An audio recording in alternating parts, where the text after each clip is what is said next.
Muscle imbalance को कैसे fix करें? तो एक ये नॉर्मल सी चीज़ है, होती है। मैंने भी जब ट्रेनिंग स्टार्ट की 2 साल तक मेरी कोई प्रॉपर गाइडेंस नहीं थी। मैंने भी ट्रेनिंग स्टार्ट की, बॉडी बिल्डिंग की उस टाइम बुक्स मिलती थी, मिस्टर ओलंपिया की रूटीन्स इतवार बाज़ार में सेल लगती थी तो मैं जाता था। तो वहाँ पे मिस्टर ओलंपिया की प्रॉपर बुक्स होती थी, उनको देख लिया, उनको पढ़ लिया, डाइट का, एक्सरसाइज का थोड़ा बहुत अंदाज़ा वहाँ से हुआ। फिर डिफरेंट स्ट्रेटजीज़ की, फिर पता लगा कि जी ये चीज़ सही है, ये नहीं सही। इस तरह मतलब काफ़ी टाइम ज़ाया हुआ, लेकिन उसका एक फ़ायदा ये हुआ कि मुझे उन चीज़ों से सीखने को बहुत ज़्यादा मिल गया।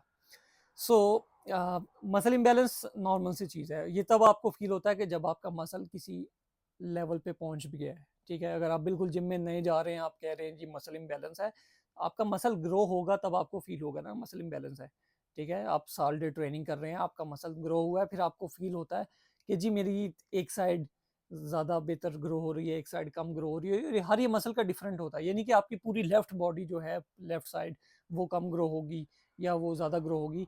कुछ-कुछ मसल्स के हिसाब से ये डिपेंड कर रहा होता है। लाइक मेरा बाइसेप लेफ्ट वाला ज़्यादा अच्छा है, ठीक है? राइट वाला थोड़ा-सा उससे उतना अच्छा नहीं है, ठीक है? मेरा ट्राइसेप लेफ्ट वाला वीक है, राइट वाला ज़्यादा बेहतर है। तो मतलब ये चीज़ें नॉर्मल हैं, होती हैं, कोई इश्यू नहीं है इसका।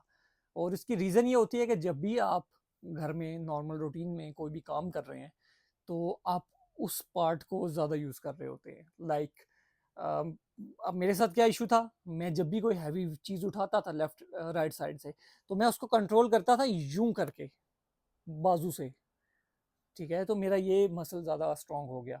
और जब मैं कोई लेफ्ट से चीज़ उठाता, लेफ्ट में इतनी स्ट्रेंथ नहीं थी, तो मैं उसको यूँ कंट्रोल ज़्यादा देर कर नहीं पाता था, तो मैं इसको लूज़ छोड़ता था, तो मेरी ट्रैप स्ट्रेच हो जाता था। इसलिए मेरे ट्रैप का मसल लेफ्ट वाला जो है राइट से थोड़ा बेहतर था स्टार्ट में।